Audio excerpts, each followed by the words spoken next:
संसद में आज राष्ट्रीय गीत वंदे मातरम की 150वीं वर्षगांठ पर विशेष चर्चा हुई। लोकसभा में प्रधानमंत्री मोदी ने भाषण देते हुए कहा कि 1937 में मुस्लिम लीग और मोहम्मद अली जिन्नाह ने वंदे मातरम का विरोध शुरू किया था। पीएम मोदी के अनुसार जिन्नाह के विरोध के बाद कांग्रेस के तत्कालीन अध्यक्ष जवाहरलाल नेहरू ने मुस्लिम लीग का जवाब देने के बजाय वंदे मातरम की समीक्षा शुरू कर दी। 26 अक्टूबर 1937 की कांग्रेस बैठक में वंदे मातरम के उपयोग पर समझौता किया गया, जिससे देश भर में विरोध प्रदर्शन हुए। पीएम मोदी ने कहा कि कांग्रेस ने तब मुस्लिम लीग के आगे झुकने का काम किया। अगला खबर देखिए। अमित शाह ने अहमदाबाद में एक कार्यक्रम के दौरान बड़ा बयान दिया। उन्होंने कहा कि अयोध्या में राम मंदिर का निर्माण पूरा हो चुका है और 2025 में मंदिर पर भगवा ध्वज फहराया गया। अब बिहार के सीतामढ़ी में माता सीता के मंदिर का निर्माण भी तेजी से चल रहा है, जो 2026 तक पूरा कर दिया जाएगा। शाह ने दावा किया कि मोदी के नेतृत्व में भारत की अंतर्राष्ट्रीय प्रतिष्ठा बढ़ी है और देश हर क्षेत्र में आगे बढ़ रहा है। उन्होंने विपक्ष पर निशाना साधते हुए कहा कि न उनके पास नीति है न नीयत, इसलिए जनता उन पर भरोसा नहीं कर रही। एनडीए आने वाले चुनावों में मजबूत जीत दर्ज करेगा। अब अगला अपडेट देखिए। केंद्र सरकार और इंडिगो संकट से प्रभावित यात्रियों को मदद व रिफंड देने की मांग पर जनहित याचिका दिल्ली हाईकोर्ट पहुंची है। कोर्ट बुधवार को सुनवाई करेगा। वहीं सुप्रीम कोर्ट ने इंडिगो की लगातार फ्लाइट कैंसिल और देरी पर तुरंत सुनवाई से इनकार किया है, जिससे यात्रियों की परेशानी बढ़ी है।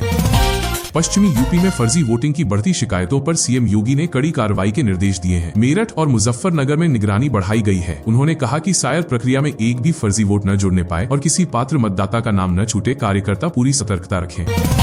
ममता बनर्जी ने इंडिगो के फ्लाइट क्राइसिस को आम जनता के लिए आपदा बताते हुए बीजेपी सरकार पर हमला बोला है। उन्होंने कहा कि हजारों लोग फंसे हैं, केंद्र सो रहा है, कई यात्री तो विदेश में रह रहे थे। इंडिगो की सैकड़ों उड़ानें रद्द हुई। एयरपोर्ट्स पर यात्रियों की भारी भीड़ और हताशा का माहौल है। ममता ने सरकार से तुरंत हस्तक्षेप कर हालात सामान्य करने की मांग की है। देश के विदेशी मुद्रा भंडार में लगातार दूसरे सप्ताह गिरावट आई है। हालांकि आरबीआई के गोल्ड रिजर्व में बढ़ोतरी हुई है। पिछले सप्ताह की तुलना में फॉरेक्स रिजर्व में गिरावट देखी गई है। महंगाई में राहत की खबर है। वैश्विक खाद्य कीमतों में गिरावट आई है। दूध, तेल, चीनी जैसी चीजें थोड़ी सस्ती हुई हैं। लगातार तीसरे महीने खाने पीने की कीमतें कम हुई हैं। यह डाटा संयुक्त राष्ट्र KAFO ने जारी किया है। बड़ी खबर यह है कि रक्षा मंत्री राजनाथ सिंह ने BRO की 5000 करोड़ रुपए की 121 परियोजनाओं का उद्घाटन किया। इससे सीमावर्ती कनेक्टिविटी मजबूत होगी और सुरक्षा व विकास को नई गति मिलेगी। जम्मू लद्दाख में यह परियोजनाएं सड़क, पुल, सुरंग आदि के लिए हैं। रक्षा मंत्री ने कहा कि ऑपरेशन सिंदूर में मजबूत कनेक्टिविटी ने भी अहम भूमिका निभाई। बीते 10 साल में भारत में मेड इन इंडिया रक्षा उपकरणों का उत्पादन 3 गुना बढ़ा और डिफेंस एक्सपोर्ट 24 गुना बढ़ा। रक्षा उत्पाद 46,000 करोड़ से बढ़कर 1.5 लाख करोड़ से ऊपर पहुंच गया और डिफेंस एक्सपोर्ट 1,000 करोड़ से बढ़कर 24,000 करोड़ पार कर गया। इसके अलावा रक्षा मंत्री से मिली भाजपा की राज्यसभा सदस्य ने पुणे छावनी की जमीन को समय पर संपत्ति घोषित करने पर चिंता जताई और स्थानीय निवासियों के सामने ये मुद्दा उठाया। देखिए दोस्तों, हमारे भारत के नेवी चीफ ने कहा कि ऑपरेशन सिंदूर अभी खत्म नहीं हुआ है। जो हम पर बुरी नजर डालेगा उसे करारा जवाब मिलेगा। देश को अपनी सेना पर गर्व है। साथ ही इंडियन आर्मी के लिए एक और अच्छी खबर है। DRDO ने नई स्वदेशी तकनीकें भारतीय सशस्त्र बलों को दी हैं, जिससे आत्मनिर्भरता और सुरक्षा क्षमता दोनों बढ़ेंगी। भारत ने हवा में आकार बदलने वाला फाइटर जेट भी तैयार किया है। DRDO ने मॉर्फिंग विंग में बड़ी सफलता हासिल की है। इससे भारतीय वायुसेना और भी ताकतवर होगी और दुश्मनों से लड़ना आसान होगा। समुद्र में भी भारत नई तकनीक बना रहा है। लेजर लाइट से चलने वाली समबरी यानी रिंग लेजर जियोस्कोप RLG तकनीक तैयार की गई है। इसके जरिए GPS के बिना भी हफ्तों तक अचूक नेविगेशन हो सकेगा। ये पनडुब्बियों के लिए बहुत महत्वपूर्ण है और भारत के लिए आत्मनिर्भरता की बड़ी छलांग है। इंडियन नेवी की ताकत भी बढ़ेगी। अब समुद्र का रक्षक बाहुबली रोबोट 12 महीने बिना रुके काम कर सकेगा और बिना पेट्रोल के गहरे पानी की निगरानी करेगा। यह एडवांस डिफेंस उपकरण जल्द ही भारतीय नौसेना के पास होगा। महाराष्ट्र की डिफेंस स्टार्टअप कंपनी सागर डिफेंस इंजीनियरिंग ने इसके लिए लिक्विड रोबोटिक्स के साथ समझौता भी किया है। चलिए अगला अपडेट देखते हैं दोस्तों।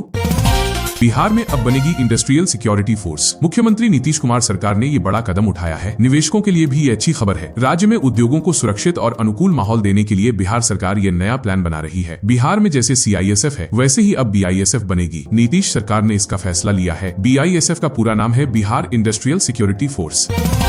वहीं बिहार में अपराधियों की अब चलती नहीं। डिप्टी CM सम्राट चौधरी के एक ऐलान ने माफियाओं की टेंशन बढ़ा दी है। राज्य में कानून व्यवस्था बेहतर करने और अपराधियों को जल्दी सजा दिलाने के लिए सरकार पूरे राज्य में 100 से ज्यादा फास्ट ट्रैक अदालतें खोलने जा रही है। अगला अपडेट, बेटियों की शादी के लिए उड़ीसा सरकार गरीब परिवारों को 51,000 रुपए तक की आर्थिक मदद देगी। यह योजना लड़कियों की शादी में आर्थिक सहायता देने के लिए शुरू की गई है। 51,000 रुपए अलग अलग चरणों में दी जाएगी। जैसे शादी के आयोजन में 6,000 रुपए, शादी के लिए सामान जैसे साड़ी, पायल, बिंदी, बर्तन आदि के लिए 10,000 रुपए और शादी के बाद 35,000 रुपए। यह योजना उत्तर प्रदेश की सामूहिक विवाह योजना जैसी है। उड़ीसा में इसे मुख्यमंत्री कन्या विवाह योजना कहा जाता है। एक बड़ी दुख भरी खबर, गोवा के एक नाइट क्लब में आग लग गई जिसमें 25 लोगों की मौत हो गई। 25 में से 20 लोग उस क्लब के कर्मचारी थे। घटना के बाद मुख्यमंत्री ने कहा कि पटाखे फोड़ने की वजह से आग लगी। क्लब मैनेजर समेत 4 लोगों को गिरफ्तार कर लिया गया। शुरुआती रिपोर्ट में ये भी कहा गया था कि आग एलपीजी सिलेंडर में ब्लास्ट की वजह से लगी थी। गोवा पुलिस ने क्लब केसीजीएम समेत 4 लोगों को अरेस्ट किया। मुख्यमंत्री ने कहा कि गैर कानूनी कृत्यों पर अब सख्त कार्रवाई होगी। हर लापरवाह के खिलाफ कड़ी कार्रवाई होगी। इस हादसे से पहले का एक वीडियो भी सामने आया है जिसमें देखा जा सकता है कि बेली डांसर के डांस के दौरान आग लगी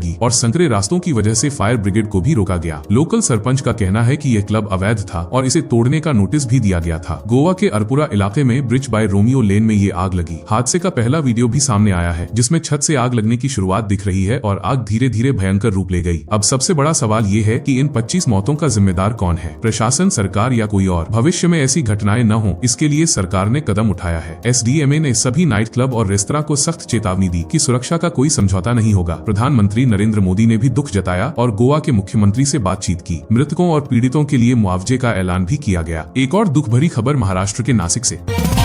मंदिर से लौट रहे परिवार की कार खाई में गिर गई जिसमें 6 लोगों की मौत हो गई। ये लोग सप्तशृंगी देवी के दर्शन करके लौट रहे थे। छत्तीसगढ़ में भी सड़क हादसा हुआ। कार और ट्रेलर की आमने सामने टक्कर में 5 दोस्तों की मौत हो गई। हादसा इतना भयंकर था कि सभी के शव गाड़ी में फंस गए। जसपुर पुलिस और ग्रामीणों ने मुश्किल से उन्हें निकाला। बड़ी खबर एलओसी से। पाकिस्तान के 68 आतंकी लॉन्च पैड सक्रिय हैं और 120 आतंकी भारत में घुसने की तैयारी कर रहे हैं। सुरक्षा बलों को निर्देश दिया गया कि कोई भी आतंकी सीमा के पास न पहुंच पाए। जम्मू कश्मीर के संवेदनशील इलाकों में सुरक्षा कड़ी कर दी गई है। सुप्रीम कोर्ट के पूर्व चीफ जस्टिस बीआर गवे ने कहा कि आरक्षण का मतलब पीछे छूटे लोगों को बराबरी देना है, नए लोगों के लिए रास्ता बंद करना नहीं। उन्होंने क्रीमी लेयर पर अपने समुदाय की खुद आलोचना करने की बात भी कही। चलिए दोस्तों, अगली खबर देखिए। पश्चिम बंगाल के बाद अब हैदराबाद में भी बाबरी मस्जिद मेमोरियल बनाने का ऐलान हुआ है। मुश्ताक मलिक बोले कि बाबर के नाम से किसी को दिक्कत नहीं होनी चाहिए। 6 तारीख को बंगाल में टीएमसी विधायक ने भी बाबरी मस्जिद जैसे ढांचे की घोषणा की थी। अब हैदराबाद में एक मुस्लिम संगठन ने भी मेमोरियल बनाने की बात कही है। उधर कोलकाता में लाखों लोगों ने गीता पाठ किया। चुनाव से पहले बंगाल में माहौल गर्म है। इस कार्यक्रम में कई बड़े संत और नेता शामिल हुए। इसके जवाब में टीएमसी के निलंबित विधायक हुमायूं कबीर, जिन्होंने 6 तारीख को बाबरी मस्जिद का शिलान्यास किया था, उन्होंने कहा कि मुर्शिदाबाद में 1 लाख लोगों से कुरान पाठ कराया जाएगा। बंगाल में अभी धर्म को लेकर टकराव जैसा माहौल दिख रहा है। कोलकाता के ब्रिगेड ग्राउंड में सामूहिक गीता पाठ के बाद बंगाल में राजनीतिक हलचल बढ़ गई है। टीएमसी ने भाजपा पर धर्म के नाम पर ध्रुवीकरण का आरोप लगाया, जबकि आयोजकों ने इसे पूरी तरह आध्यात्मिक कार्यक्रम बताया। बड़ी संख्या में भक्तों की भीड़ से माहौल पूरा भगवा रंग में दिखा। क्रेमलिन ने अमेरिकी राष्ट्रपति डोनाल्ड ट्रंप की नई राष्ट्रीय सुरक्षा रणनीति की तारीफ की है। रूस का कहना है कि इस रणनीति में कई बिंदु उनके नजरिए से मिलते हैं। इसमें यूक्रेन युद्ध खत्म करने के लिए बातचीत और रूस अमेरिका रणनीतिक स्थिरता को दोबारा मजबूत करने की बात कही गई है। अब आगे बढ़ते हैं खबरों में। संसद में आज राष्ट्रीय गीत वंदे मातरम की 150वीं वर्षगांठ पर विशेष चर्चा हुई। लोकसभा में प्रधानमंत्री मोदी ने भाषण देते हुए कहा कि 1937 में मुस्लिम लीग और मोहम्मद अली जिन्नाह ने वंदे मातरम का विरोध शुरू किया था। पीएम मोदी के अनुसार जिन्नाह के विरोध के बाद कांग्रेस के तत्कालीन अध्यक्ष जवाहरलाल नेहरू ने मुस्लिम लीग का जवाब देने के बजाय वंदे मातरम की समीक्षा शुरू कर दी। 26 अक्टूबर 1937 की कांग्रेस बैठक में वंदे मातरम के उपयोग पर समझौता किया गया, जिससे देश भर में विरोध प्रदर्शन हुए। पीएम मोदी ने कहा कि कांग्रेस ने तब मुस्लिम लीग के आगे झुकने का काम किया। अगला खबर देखिए। अमित शाह ने अहमदाबाद में एक कार्यक्रम के दौरान बड़ा बयान दिया। उन्होंने कहा कि अयोध्या में राम मंदिर का निर्माण पूरा हो चुका है और 2025 में मंदिर पर भगवा ध्वज फहराया गया। अब बिहार के सीतामढ़ी में माता सीता के मंदिर का निर्माण भी तेजी से चल रहा है, जो 2026 तक पूरा कर दिया जाएगा। शाह ने दावा किया कि मोदी के नेतृत्व में भारत की अंतर्राष्ट्रीय प्रतिष्ठा बढ़ी है और देश हर क्षेत्र में आगे बढ़ रहा है। उन्होंने विपक्ष पर निशाना साधते हुए कहा कि न उनके पास नीति है न नीयत, इसलिए जनता उन पर भरोसा नहीं कर रही। एनडीए आने वाले चुनावों में मजबूत जीत दर्ज करेगा। अब अगला अपडेट देखिए। केंद्र सरकार और इंडिगो संकट से प्रभावित यात्रियों को मदद व रिफंड देने की मांग पर जनहित याचिका दिल्ली हाईकोर्ट पहुंची है। कोर्ट बुधवार को सुनवाई करेगा। वहीं सुप्रीम कोर्ट ने इंडिगो की लगातार फ्लाइट कैंसिल और देरी पर तुरंत सुनवाई से इनकार किया है, जिससे यात्रियों की परेशानी बढ़ी है। पश्चिमी यूपी में फर्जी वोटिंग की बढ़ती शिकायतों पर सीएम योगी ने कड़ी कार्रवाई के निर्देश दिए हैं। मेरठ और मुजफ्फरनगर में निगरानी बढ़ाई गई है। उन्होंने कहा कि शायद प्रक्रिया में एक भी फर्जी वोट न जुड़ने पाए और किसी पात्र मतदाता का नाम न छूटे। कार्यकर्ता पूरी सतर्कता रखें।